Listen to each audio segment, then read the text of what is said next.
I want to talk to you about a few interesting things that are happening right now. And I know you've had a long talk and you had a long conference with lots and lots of information and lots of networking and lots of confusion about things.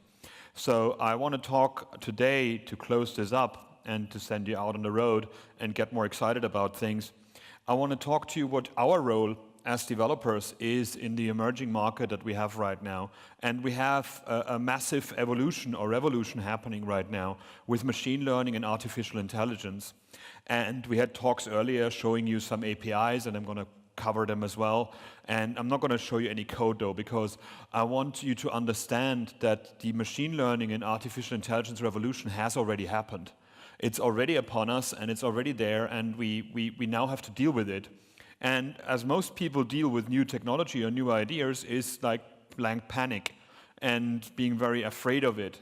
But we actually have more insight. We're like the mechanics that look under the hood and know what the different parts of the engine do. So our job is, to me, to make artificial intelligence and machine learning and the data that it's based on available to people and make more interesting and more human interfaces. I'm getting tired of technology companies selling technology as magic.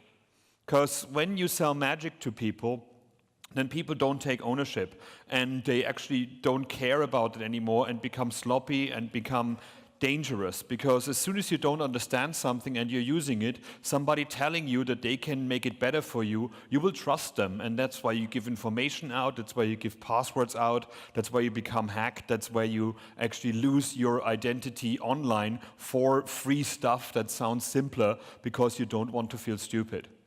So I want us to think about what we're doing as developers, and mostly I think about it, we're wasting a lot of energy on the wrong things.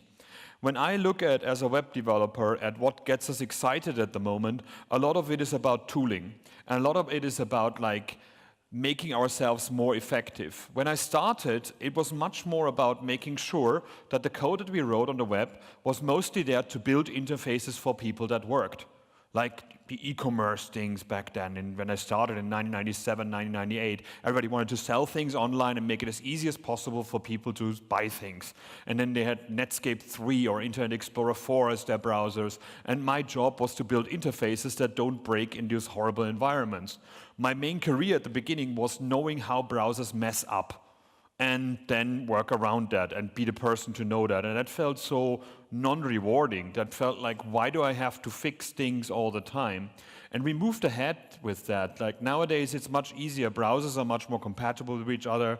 I worked on Firefox, I worked on Edge now, I work with Chrome people. We all want to do the same thing. We don't want to break the web. And we want to build something for you to build interfaces on top that actually gives people the opportunity to do things, to consume things, but also to understand things. However, when you look at the things in Slack channels and you look at Hacker News and you look at all these kind of information things out there, we get super excited. Whoa, this is fast. We have better computers and we have less confusing browsers, and the connection, we lost that focus. We don't suffer with our end users anymore. Our computers are fast, our connections are fast, our browsers are nightly builds that do everything right, or developer editions that do everything right. The web looks good for us because we have ad blockers installed, or we actually use a browser that doesn't display the horrible things that our end users have. So we kind of separated ourselves from our end users, and we lost that focus of building interfaces. And I think this is dangerous and not helpful, because when we're living in a hype society, everything we do is about new, cool stuff.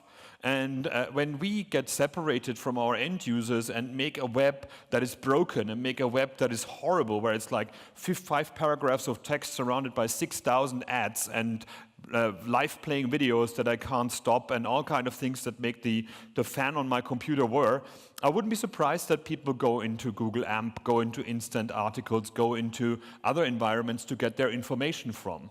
VR, AR, this is the cool new hype right now. Chat clients, chatbots, all these information where it's like the web is slow, the web is bloated, the web is terrible, please install this native app and it will be a better experience. So we kind of have become disconnected from our users. And the reason is that we have it too good. We have a too good environment to make us too effective, and we don't suffer the way our end users do. Our computers work, our connections are great, we're always up to date and often ahead of the curve. I mean, all of you probably are very, very disappointed by our end users not all having the same newest, coolest browser, or not the newest, coolest phone. And we're like, why are these end users punishing us? They're punishing us because they can't afford it, or they don't know what a browser is, or they cannot upgrade their operating system, or it's you when you're on holiday and you're sitting in an internet cafe with a 2009 iMac and you have no chance of changing something around. So instead of suffering with our end users, we became introspective. Most of the headlines in the Hacker News and the other things that I talked before talk about tools. They talk about tool chains, they talk about Webpack, they talk about environments, they talk about Grunt, Gulp, Broccoli, whatever you use. And we get very excited about those. And to a degree, it's cool. These are power tools that we need to have. This makes us more effective. This makes us better as developers. That makes us do less work and achieve more. But we are at this breakneck pace where we try to empower ourselves to create more in a shorter amount of time. And we're intelligent people. We should understand that by creating more in a shorter amount of time, the quality will always suffer. There's no way you can have the equation where you can create more in a shorter amount of time and have better quality. This is just burning us out. This is a goal that we can't achieve. So creating more in a shorter amount of time always comes with some cost. And in our case, we actually ran into this treadmill, especially in the Silicon Valley, especially in those people that we look up to and think that they're moving things ahead, where we create for the sake of creation and we cater to a culture of perpetual growth.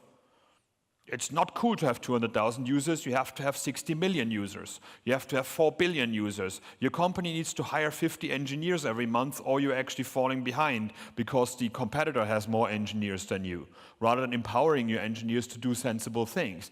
We want to be faster, we want to do more, things have to constantly change. A product that does not change is seen as a dead product, rather as something, hey, it does the job and doesn't need to do more.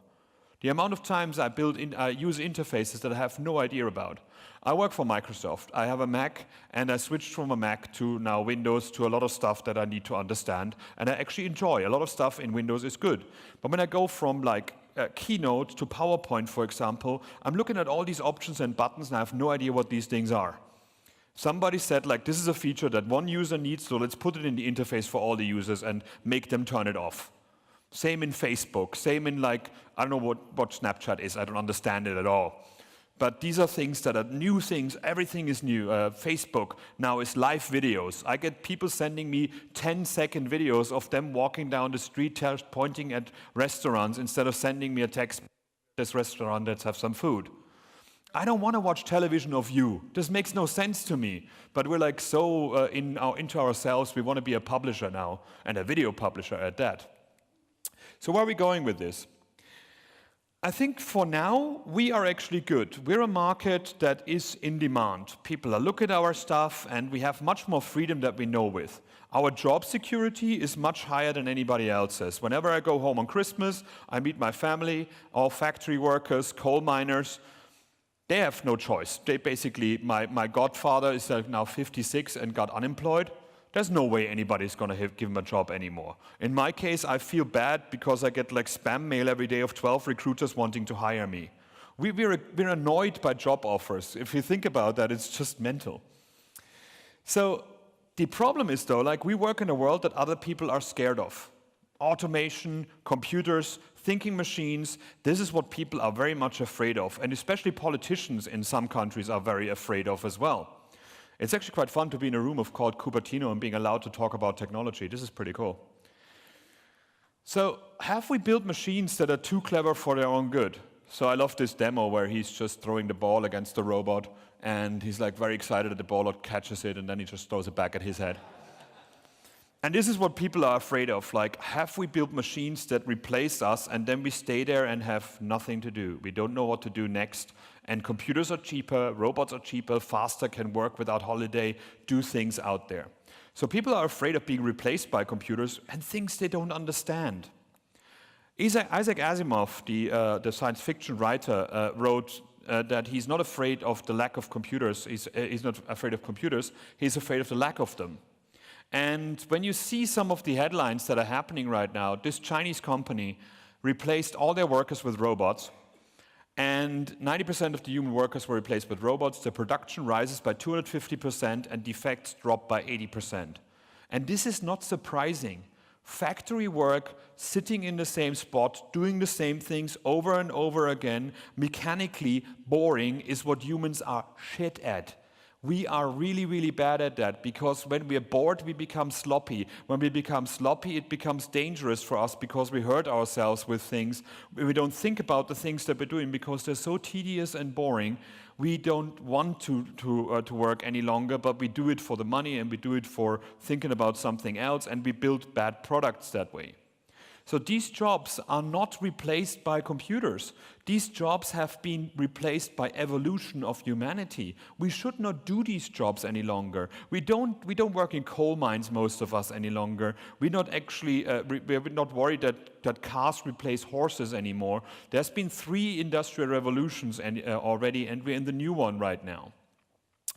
But it's not only factory workers that get replaced by thinking machines and artificial intelligence. JP Morgan the company, just realized that some software, some neural network, some artificial intelligence can do the job that lawyers took in days in seconds. And this is mostly because what lawyers do is looking up when something happened before in another court case, to see it as evidence that in this court case we should not go further and just finish and say like, okay, this person has to pay because in that court case it has already been decided, and so on and so forth. That means a lawyer has to go through lots and lots of documentation, lots and lots of resources, cross-referencing, finding patterns, and this is what computers are great at. And they're faster at that. They don't get tired. They don't need day off. They actually just do it. So there's a great website by the BBC called The Robot Takeover, where you can type in your job title and it tells you just how much percentage you are already be replaced by robots out there. Not you may be, but you already are.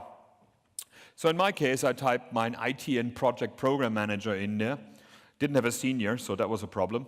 But then like, okay, 22% might be replaced by computers already. This is odds I can live with. And you know what? I'm not afraid. If I get replaced by a better computer, I find something else to do. This is what our job market has to look for the future. Look at the next level.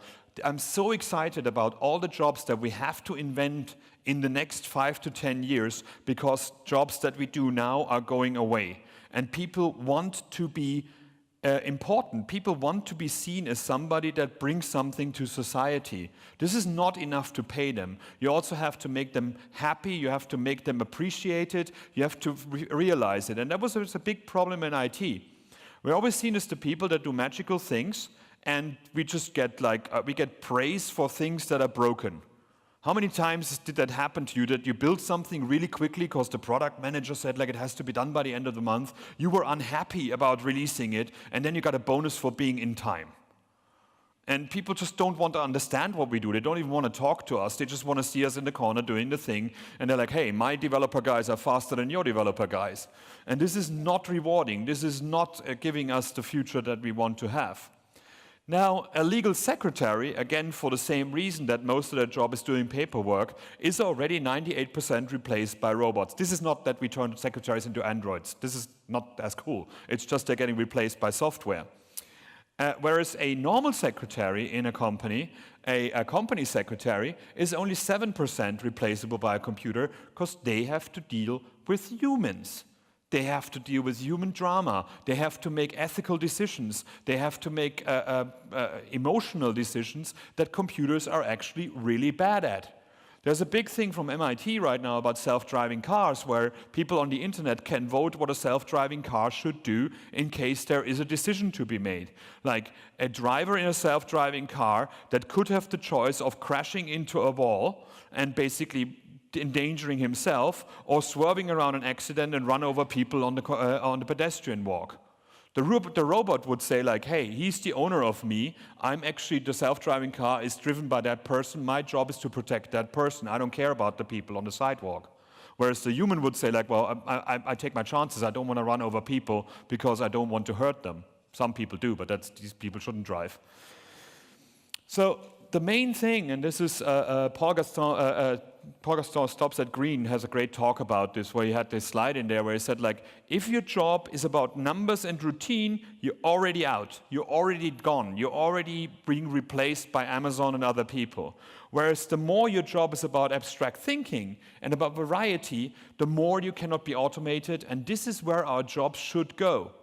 When I tell people that, and I'm actually an advisor to the German government about unemployment, about automation, they're like, well, but not everybody's creative. But not everybody wants to do abstract thinking. People are just, some people say, like my parents flat out say, I'm too stupid for that.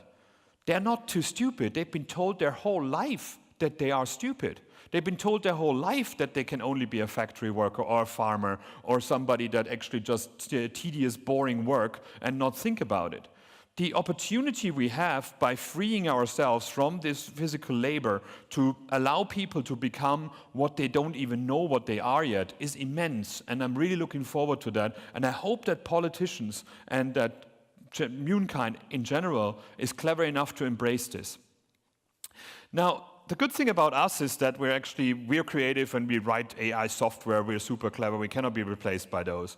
But it also applies to us, because the more predictable we get, the easier it will be to replace us. I mean, there's the classic joke of like copying and pasting from Stack Overflow is the new way of building software. I call it the full Stack Overflow developer. And sadly enough, it's the truth. There's far too many things that are out there that are flawed answers that just get into live code because obviously, oh, it's Friday, I got to go to the pub, let's finish this off. And when you think about that, if we start copying and pasting solutions that already exist to make new software all the time, what are we there for? For copy and pasting? Computers can do that better. Google has some AI software that writes AI software, and it's basically a lot of like generated code that is not too clever, but actually is repetitive that machines can turn as well. Microsoft also has a system called DeepCoder, which writes code by looting other software. So you write a unit test, and it tells you, well, this is probably the best way to fix that thing. Of course, it's not as simple as that. There's a whole white paper if you want to read up on that, if you have insomnia or you basically don't want to understand what this thing is about. I'm too stupid for that. I don't understand what it's about, but I'm happy that we do these kind of things, and it's exciting to see that we're not invincible, because we're not like the hacker guy in GoldenEye in the James Bond one. I'm invincible, I'm the best computer guy ever. We're not. We're in a post-production world. We use other people's products instead of writing new code from scratch. And this has been, especially in the web, only in the last few years. Before that, I used to write Perl, and there we had Pecco, and then we had PHP, we had Pear. In game development, you have all kind of SDKs and libraries that you keep using. In 3G development, you use lots of libraries that are actually part of the hardware, so you don't have to write those yourself either. And then we do this like Googling the error message and hope everything goes away and we don't know what happened. But we do that. It's become a copy and paste world not because we're tired of writing code, but we are actually pushed into a world where we have to deliver far too fast, far too much code that doesn't make much sense and doesn't make anybody happy, but we're part of this fast growth environment that has to grow, grow, grow, grow, grow. Of course, people tell me then, okay, you're a coder, you might be replaced by code, that's cool, but I'm a designer. I have no problem getting replaced. This is like, design is a creative thing. Except when it becomes formulaic and when it becomes boring as well. There's like, I mean, how many websites are like the classic like header image, big headline, 3 paragraphs next to each other, some text, and then made with love in San Francisco? They all look the same, they all do the same, and they're all actually working for end users as well. So why should anybody do them by hand? And that's where things like Bookmark come in with their AIDA system, which uses artificial intelligence to find the best imagery and the best code and copy for you to create a page. And Wix.com is another one that says it's as a machine learning, deep learning, artificial intelligence page generator. I tried to find out what these things do. There's no documentation there, but as soon as you put AI and machine learning on something, it sells more right now. And it's totally fine. Boring, repetitive tasks, doing the same bloody email layout every month and making the same website for different clients just with a different logo on it is not what we're here for. This is what computers excel at. Boring, repetitive tasks is what computers love, what humans do not. So it's totally fine if all these things come in and replace the things that we do. Don't think of it as a replacement. Don't think of it as taking something away from you. Think about it as something that frees you to do the next cool thing, the next amazing thing. I dabble in AR and virtual reality as well. I don't like it. It is not my thing, but I just find new things in it that gets me excited all the time. We have so much freedom in our jobs. We should use that to become better and learn new things. You're at a conference here right now. If you don't go to a conference, download conference talks, look at them in your free time. I'm looking at them in the gym. Instead of watching daytime television in the background that rots my brain away, I watch a TED Talk or something on my iPad in the gym, 500 calories, 40 minutes, perfect workout, learn something at the same time, and I made a speaker happy because we do a lot of work to make these things recorded and get those things recorded. So here's what we think we should be considering for our nearer future and for the future of the world as well. Isaac Asimov again said, like, the saddest aspect of life right now is that science gathers knowledge faster than society gathers wisdom. All of the stuff that we've done with deep learning, machine learning, tracking, pattern recognition, collecting big data stuff has been used for mostly evil things. For years, we used free systems that spied on us, and we bought the devices that recorded us. In 1984, there were like a camera on every corner where Big Brother was watching you. We don't need governments to spy on us. We buy software and we buy hardware that spies on us because we want to do free, like catching things in the world or something like that. Free does not exist. Free is a good thing to get you started, but there should be some way to pay for something after a while, or you become the product that this company is selling to somebody else. Unrollme.com was a great example the last few days, a service that you gave access to your Gmail or to your inbox, and then it went through all your emails and told you which subscriptions you still have that you never used, so you can delete them quickly. Turns out they sold all your data to Uber and other companies in the background. And people are like, oh my God, that's shocking. And you're like, it's a free service. What did you expect? Of course it's not non-ethical. Of course it's terrible that they did it. But what did we expect? Money has to come from somewhere. It doesn't grow on trees yet. Maybe we're getting there in the future. So our data and information has already been recorded. It's been filed. It's almost impossible not to have left a track. Whatever you did, there's somewhere a track. And somewhere you said, like, okay, I just want to sign up quickly. Okay, I gave you access to my Google account. I didn't read through the terms and conditions. I didn't read through how much access you have to my Gmail account. I just want to log in quickly. Great example was My2. That was going around the last few months. It was like an app where you can make yourself anime eyes and sparkles around you, and it was really cool, and Twitter was full of them. And then a security researcher looked at what this app actually wanted to have access to that people said yes to. And it was basically taking over the whole mobile phone. The IMEI number, your history of calls, your history of text messages, your contacts. It allowed this app to install other apps and actually uninstall other apps and block them. It allowed your phone not from falling asleep and actually send data in the background while you're not realizing it, all for having cute faces on Twitter. And this is scaring me. And this is what I said before. This is this magical thing that people are so far removed from software that they don't want to understand it, but they just want to use it. And I had proof with that because I'm a terrible person at times. I was in Redmond, where everybody is Microsoft, or everybody is partners of us, or everybody is Amazon, or everybody is Adobe, like really big software companies. And you would think that we are actually more aware of these things. And I made a sticker, and I put it on the cash point in the hotel lobby, saying, new feature, voice recognition, say your PIN number to continue. And people did it. People went there and said like 5724, and you're like, you're kidding, right? I thought it was funny. I wasn't. It was just, yeah, okay, cool, new feature, I'm gonna try that out, no matter what it means right now.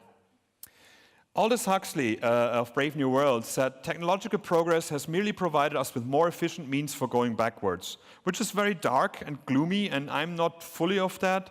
But when I see the cyberbullying, when I see the cliquishness of online communities, when I see the lack of diversity in our events, not because people don't try, but because we don't understand that some people have a hardship getting to where we're supposed to be, we're actually not using technology for good. We're not sharing it. We're not making the world better. We just have a few people who have the coolest, newest features and actually spend their time chasing colorful things around on the screen because they're too bored for doing other things. When I lived in India, I had kids coming up to me and asking me to shine my shoes. And I'm like, yeah, sneakers on, there's no point to that. And then I'm like, do you want some money? And he's like, no. I want you to take my money and go into the shop and buy me an English book so I can improve my English, because the shop owner doesn't want to have beggar kids in their shop. And I was just floored. I was just standing there like, holy shit, you know? In England, I wouldn't find any kid that mows a lawn for a school book. But there, it was basically, he just wanted to have more knowledge. For him, knowledge was more important than money, was more important than food, because it gave him a future. And at that moment, I swore to myself, I'm going to give out everything that I find for free in Creative Commons as open source to the world to empower anybody who wants to learn. And this is what we all should be doing. So this is where we come in. The interfaces we build today condition the users of now and tomorrow. What we build as interfaces make people do stupid things. And they make people not trust computers. And we should stop saving time, stop cutting corners there. The interfaces we build should be the best things out there. I love this demo where it's like, this is a video that got stuck, and then he's like, of course it's a joke, but the other day I tried to get a ticket on the Stansted Express in London, and this is what the interface looked like. And I was just standing there. Nobody ever tested that with not a mouse or like not a massive screen. It's time for us to see machine learning as a tool in our belt to build more human interfaces. Computers should not be the dangerous thing in the corner that probably will kill us in the future, but should be the thing that is there for us when we need it. Star Trek. Computer? Okay, what do you want from me? These kind of things are cool. Computers should be there to do the tedious jobs that we don't want to do the boring things that we don't want to do, and to give us information when we need it, where we are. The first thing to do is understand that humans are not the same and our end users are not us. Disability is not a black and white state, it's a grayscale. Everybody has a disability. I've got glasses, if I take them off, I don't see well. I cannot do some fine motoric systems because of a disease I used to have. Everybody has something. There's a great paper that we released and workshop materials that's actually called the Inclusive Design Guidelines. Look at that stuff if you want to talk about interfaces for everybody out there. And it's got clever things in there where it says like, okay, one-armed people. There's about 20,000 people, I don't think the number I've just made up, in America having one arm. Building an exclusive interface for them is not business intensive. It's not a sensible thing to spend money on that. But then you realize that anybody holding a baby is also a one-armed person. And you realize that anybody having his arm in a sling because they fell over is a one-armed person for a few weeks before they become normal again. But the interface being able to deal with this kind of changing situations is the interfaces we should be thinking of. Building things for deaf people, for hard of hearing people, is a small group of people of overall. But somebody in a loud pub having like to talk to their phone and not being recognized is the same issue. Subtitles are not there for only the hard of hearing. Subtitles are there for other people to see something, for example, in a hotel room or in a gym or in a public space where basically you want to see the news, but of course you can't hear it because people around you are screaming. So subtitles are there for everybody. I learned English with subtitles. I grew up in Germany. The only TV program we had that wasn't dubbed was Monty Python. It came with subtitles. That's what I learned English from. It explains a lot, but this is how it went. Learning a language is great listening to the real person and then that speaks it natively and then mimic it. And you can only do that when you read along and understand everything. Now here's some great examples where machine learning and artificial intelligence is already used day to day in our lives that we don't really appreciate enough or understand enough. So the first one is allowing for human input. In Google Maps, I was in Sweden the other day and I tried to get back to the train station. And I said, for shits and giggles, let's try this out and say, how long does it take to get from here to the capital of Denmark? And it works. I was just standing there like, whoa. It realized that it's actually, it realized here is where I am. It realized the capital of Denmark is Copenhagen. And it realized and showed me how long it takes me to get there. And I would never do this. I worked on maps. I would say like, okay, from here to Copenhagen, or I would say like from Malmö to Copenhagen and then get the results. But a normal user that doesn't understand computers, that doesn't want to understand computers, that has never been let down by a computer before, they would be doing that. How long does it take from here to the capital of Denmark? In Finder, or like in whatever it's called, Spotlight, in iOS, my document's larger than 20 pages. These are searches that work. And I find that out by chance. This is so cool. In Google Photos, selfies, auto-categories. You say selfies, it gives you selfies. I never tagged those as a selfie, but it realizes it's one person looking stupidly into a camera that shouldn't be on camera. It's a selfie. I also entered things in German for a laugh. I never tag things in German. I write everything in English, I tag everything in English. So I put in Katze, which is cat, and then it actually translated it for me and automatically found pictures of cats.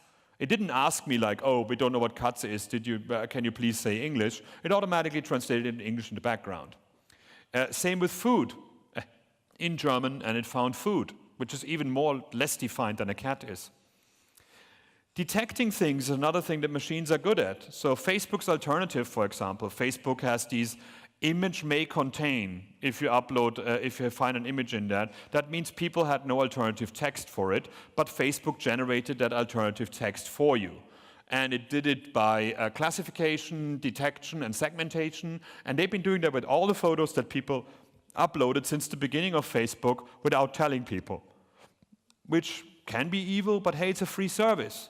And I like now that they give us an API to play with that. Now they share the knowledge that they got from these images for us to build cool interfaces that have automatic descriptions like that. There's examples in there. I'm going to publish the links later on as well. Microsoft Office, if you drag and drop a photo into PowerPoint Online, it also does generate automated alternative text for you. And if Outlook is innovating, we have no excuse not to innovate. This is the worst thing on this planet that people use because they have to, and we should do something better. Pinterest realized that they make much more money by allowing people to detect content. So they have an app called Lens, which is the Shazam of products in the real world. So what it does is you take a picture of somebody's shoes and realizes it's red shoes, and it realizes that they're actually a certain brand, and then you can see other things that you can buy accordingly. So this is pretty cool, but it's just pure consumerism. It's just like, oh, buy more stuff that you don't need. But then you have people like AIPOLI, for example, that do the same thing on a mobile device for blind people to start seeing. So this one now, when you move it around, it shows you it shows you as a subtitle here what's on there, but it also speaks it. We have no sound right now, but it doesn't matter. And it does it every 3 seconds. It recognizes something new. Now, we've done systems like that before. I mean, at Build last year, we showed some smart glasses together with an English colleague of mine, how we made a blind person be able to see around him. But this one is even better because it runs on the device itself. That's why it needs a rather beefy mobile phone. But it's a neural network running on the device without having to constantly talk to a server and actually recognize what the images are and get the data back. So this is all embedded in the operating system, not the operating system, but in the app itself on the device. And that's pretty impressive. Google Allo, if you send images in there, it gives you like yum linguine, I love Italian food, and so pretty and love that rose. So it doesn't even say it's pasta. It says like, oh, that's linguine, that's that kind of pasta, and then like, oh, it's pasta, so it's probably Italian. And these are things that they tell you can just quickly click if you don't have any time to answer, which makes you much more effective again. I find that creepy. I mean, like, if you don't have time to answer me, then don't bloody answer me. You know, don't give me something a computer told you to do. I mean, where will this lead? Will we be, in the end, just a means of 2 computers talking to each other? This is not what we should be becoming. It's technically impressive, but I find it socially creepy. And there's a lot of automated bots running in like dating sites and all kind of stuff already that do exactly the same thing. Now, videobreakdown.com is a great tool that is in beta right now by us, that also you upload a video, and it does all kind of cool stuff with that. First of all, it gives you a transcript. That's an old hat. YouTube does that as well. If you upload a video to YouTube, you get a transcript for it, and then you edit it, and you have subtitles, and people are happily be able to consume your video much easier. Jumping through them by transcript is much easier than like scrubbing around and hoping you don't miss something important.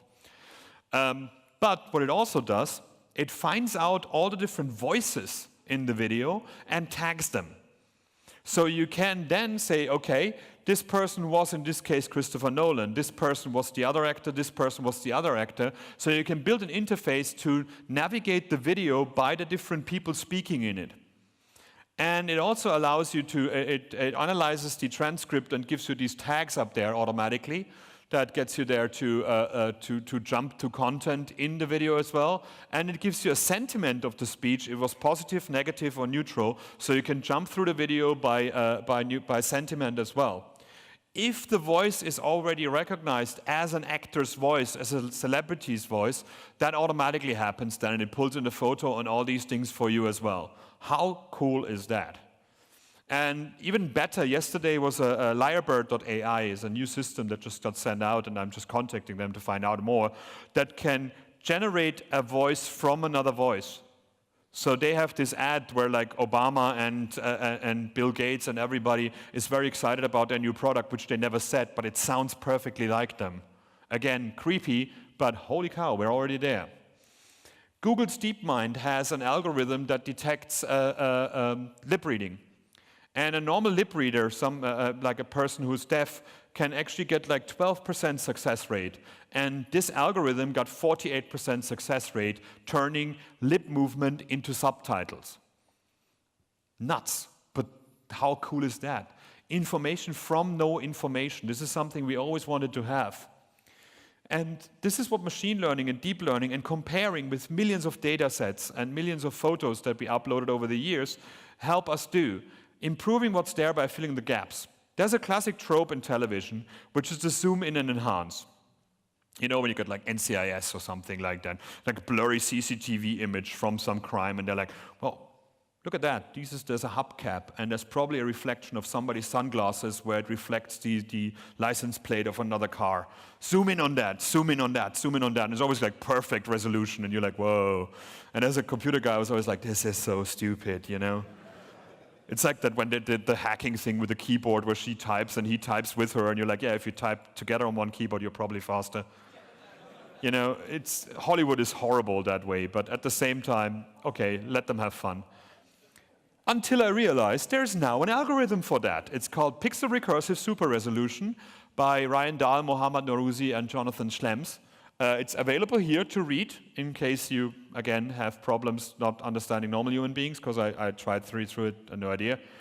But what it does is, for example, from an 8x8 input, if it's a face, it creates the faces that you have on the right-hand side by comparing it with millions and trillions of other photos and finding out what most likely is the thing that goes in between those pixels. NVIDIA just released it as a tool for developers as part of their game development platform that is called NVIDIA Super Resolution. And you see it does a few pixel errors here and stuff. It's not, of course, perfect, but holy cow. You know, this is something impressive that it can do that. This might be cheating, though, because this looks to me like it was just the filter of Photoshop, the mosaic filter, and you undo it. But I've seen other examples where it's really, really good that way. I always like it when people use Photoshop to blur images and hope you cannot unblur them. Any algorithm can be repeated and can be reversed. So no, this is if you want to delete something from a photo, put a black rectangle on there. That's the only thing to remove it from a photo. Netflix uses artificial intelligence to analyze the video stream, and depending on what's on there, does more compression and less compression. So instead of having a compressed video that always looks horrible, it has the daylight scenes where it needs contrast as a lesser compacted version. And if it's a nighttime where you only see black and blue anyways, you might as well blur the whole thing and have a lot less data. So that way they made the machine compare it with other videos and compare it with other scenes to find out which is the way to do the best compression. Google's auto draw is a really, really cool thing. What it does, it allows you to just paint something, a doodle, and in this case I tried to do a bicycle and I'm shit at painting. So it does bicycle here and then it shows like, oh, do you mean glasses? Did you mean a cloud? And you click on it and I mean a bicycle. This is available. This will probably be in Google Slides tomorrow or something like that. I don't know where they're going to put it in. But I find this so cool that lack of talent is not a problem anymore. It's time for us to go out and play. Dijkstra had a great quote where he said, like, the question of whether computers can think is like the question of whether submarines can swim. Another interesting fact is that there's actually more planes in the sea than submarines in the sky. Found that out the other day as well. For example, Google's auto draw. How does that work? Of course, there's fine comparison, outlines and stuff, but they trained it. And they trained it with another game that they released a few years ago called Quick Draw, where they asked people to paint these doodles and say what they are. And then we had thousands of data sets to basically compare against. Amazon had Mechanical Turk as a service for years and years where you can pay humans to do human tasks that computers can't do. All the human tasks that went into Amazon's Mechanical Turk then went into Amazon's AI research, so they don't need to pay these people any longer. And computers are getting better at simulating humans. This is the reCAPTCHA of Google, and it's like this robot making like erroneous things that humans do, and to make sure that, like, saying like, well, you say I'm not a robot, but you know what? I actually am. And then he just drops the pen and says like, there you go, here, deal with it. But this is hardcore doing it. I found it much more interesting that somebody used Google's audio to text conversion API and set it up with the audio capture of the reCAPTCHA API. Because if you can't see those distorted images, you basically say like, give me an audio capture. And he just used the output of the audio capture, send it through the audio to text conversion of Google, and made Google crack itself.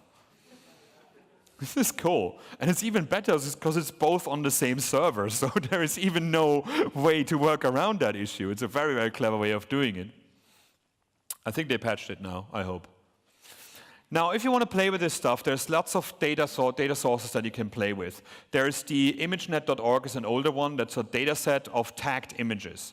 There is also the Open Image dataset from Google. That is a data set of URLs of images and the tags and the descriptions about what they are. These are partly automated, but also human written. So you can see cutlery, tableware, metal, tool, spoon, fork. Spoon, fork is something a computer would have done. The rest was basically on an extra level of humans having to tell you what it is.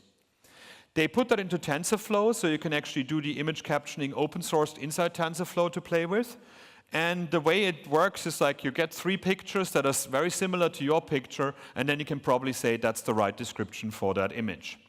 Then you can analyze the text of that image, that description that you got from the system, use natural language processing on it, find out what are the subjects, what are the adjectives, what are the verbs, and then just make a new sentence out of it that sounds human again. So in this case, a cute dog sitting next to, and dog, and then a dog is sitting on the beach next to another dog. So you can make it much more human in the output as in the input as well. Then you add visual information and you got something that is really, really understandable by people, and it's cool. Because it realized this train is blue and yellow, let's put that in there as well as adjectives, and then we have a proper sentence. Of course, it only works proper in English and Chinese at the moment, because German and Polish and other languages are there to confuse computers and not to actually make them follow them. But it's amazing what you can do already. We released something a year ago called CaptionBot AI. It's a demo as well where you can upload that and you can create a description from the image that you upload there. In this case, I think it's a young man jumping in the air on a skateboard. We had a talk earlier about the data sets that are behind that, the APIs that you can subscribe to. These are 5,000 hits a month for free, and then you pay. So make sure that you're not going over the limit, or when you make money with it, please give us some money back. That's how it works. They're called the cognitive APIs, the cognitive services from Microsoft. This is the Vision API. You upload a photo, and it shows you what's on the photo. So it gives you a description saying like a man swimming in a pool of water. It realized there's a man in there, it realized there's lots of blue in there, it realized that there's a face in there as well. So you get the tags, you get the description, you understand the dimensions, what part of image it is, you get the colors of the image if you want to show a background while the image is loading, for example, and you get a score of how racy and how adult that content is. And that's very important for not uploading things that you should not upload onto like a kid's website or something like that. So it will tell you, like when you click on the lady down there in the bikini, it will tell you this is a racy picture because Americans might get afraid of it, but it's not an adult picture. There it will recognize it's a train station, and it will understand it's a train station in England because of the Mind the Gap line, and probably will find that it's Paddington Station as well, which it is. If you have faces in there, it actually recognizes the faces, recognizes the gender, and assumes the age. That can be painful, but also a lot of times there is always a confidence score that comes with it that says like, I'm 40% sure this is a man in his 50s, this is a woman in her 20s, and so on and so forth. And it can do that up to like, I think 25 people in one image or something like that. Can try it out, make it, upload a lot of stuff and see what happens. This website is not rate limited, so you can do it on the website itself. Once it detects faces, it gives you a data set of the faces as well. It shows you where the rectangle is, where the top and the left is, how much of the, you can also get the detailed data of the image, where you can get like the 3 angles of what the face is doing, what angles it has. And it also shows you basically the crop towards the image. People like ImageX and also Cloudinary doing that to do automatic thumbnail generation for images that are centered on people's faces, and then the outline of the person, to make sure that when you generate a cropped version of an image, you don't just resize a huge image and then have a little person in it. You just have one person that fills out the space that is needed. You don't have to do that by hand anymore either.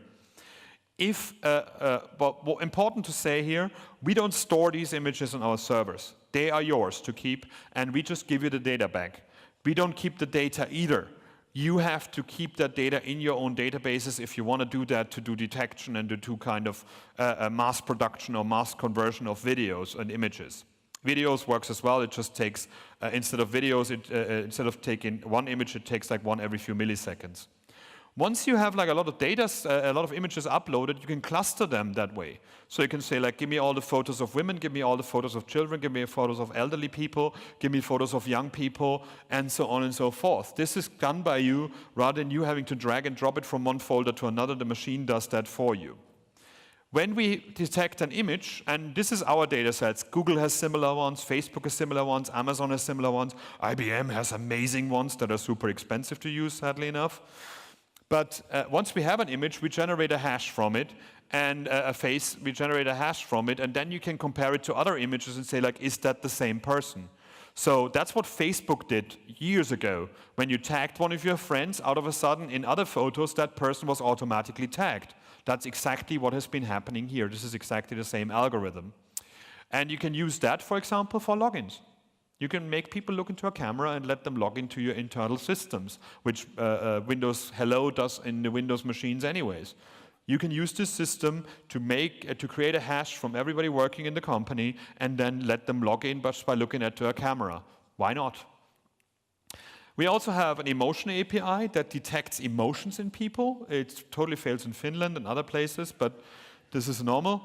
So you say anger, contempt, disgust, fear, happiness, neutral, sadness, surprise. This can, of course, be used, again, for clustering, but it also can be used to find out, for example, automated user testing. We do this sometimes when you have a website that people click through and you record the video, and then you know where they were happy and you know what part of the page was shown, so you know where people were happy about your things. In the Berlin office the other day, in the open space, we had a smile to get a coffee. And people smiled into the camera and got a coffee. The great thing is working on these APIs, we have to show emotions. It was so much more fun working with a team after one week of having to show emotions, because we dared to show emotions for a change. Now, all of these things can be done also to detect things that should not be shown, and this is a very important human space. There's a content moderator API that allows you to filter out adult content, to filter abuse, to filter swear words, to filter all the things that should not be shown. And this is not censorship. This is you protecting yourself from your website showing child pornography or beheadings because people uploaded them. So think about what your interface does to people that look at it. People should not look at these kind of horrible things that are uploaded by horrible people. They should just not see it. Computers are not afraid of looking at something like that. They don't worry about it. So use these systems to avoid terrible things showing up in your systems. This is not even litigation. It's not that you get sued. It's just like being a better person on the web. Context is very important in all of these things. This is a system called Chris, where we interviewed kids about like their favorite book, and then we used a speech to text, audio to text, and bullshit came out of it. Then we told the system this is actually about books, and we gave it some children's books to index, and then this came out of it and became understandable. So this is part of the Lewis system out there, where you can give context to anything or take context that has already been predefined, like travel environments or sports environments. Like there's a lot of data sets that have been already trained for you, but if you have a lot of the other day we had a scan of all the Nazi trials. They were all written in that old German writing, not in the one we write nowadays. So we had to find a way to OCR scan that one and get the content in there. So we had to get a lot of context from history books to make sure we know what each part is. And we used that with Lewis as well and found a lot of historical information out that way. So this is one way to allow people to type in human questions and get human answers back. And you can even define the context in a what you see is what you get kind of way to train your systems. Again, William Gibson said, another science fiction author I loved a bit, said the future is already here, it's just not very evenly distributed. This stuff is happening around us. This stuff is available for us as developers to play with. And there's lots of startups doing the same things. There's, as I said, Google, Facebook, Amazon, Microsoft. We're all doing this. We all have APIs for you. And it's not that I want to make money with that. I just want to have beautiful interfaces for people to use. Right now, our job is a lot to create interfaces that are simple, human, and fun to use, and especially in a mobile environment. All of our new users are on mobile devices. Desktops are work machines. Consumption devices are mobile devices. And there, we don't have any patience. There, we want things to work immediately. And there, we don't want to go through like 15 levels of did you really mean this and that. And this is where machine learning and language analysis comes in. Machines and code are there to help humans communicate better. The more useful our intelligent solutions are, the easier it will be for people to stop fearing information. Computers should be that butler that are always there for me to do something cool that I don't want to do myself. And we can only do that if we allow them to understand the mistakes that humans do and not expect humans to type in the right keywords and click the right buttons just to get a result. We need to use our skills, knowledge, and products to give people a sense of interaction and data ownership. The whole free to get cool shit thing has to stop. It's not helping anybody. It makes a few people rich, and it gets a lot of people their data online that don't want to have that data online. And once it's out there, it can never be deleted. So it's our job to keep people's data secure as well. It's up to us to make this revolution one that improves all mankind and not only makes some quick money and shows us some ads. I worked with a lot of people on like Star Trek kind of stuff already. In HoloLens, in like 3D virtualizations of MRI scans. I was in a hospital in New York and worked with them. I had to go to the park and just calm down because I'm like, this is exactly the holodeck on Star Trek. This is what I saw on television in 1993, and I'm like, this is what I want to do. We have this stuff. We just don't share it, and we don't do something really cool with it. And we're still thinking the most important thing for humans is to make more money quicker. And this has proven to be wrong over and over and over and over again. We have to start making humankind better, making humanity better, and we can do it because we have the freedom to do it. We're not right now scared of the future. We're building the future. So let's make a future that is like Star Trek, where there is no money, where there's no hierarchy, and where your knowledge is what you pay with. And that's all I had, so thanks very much.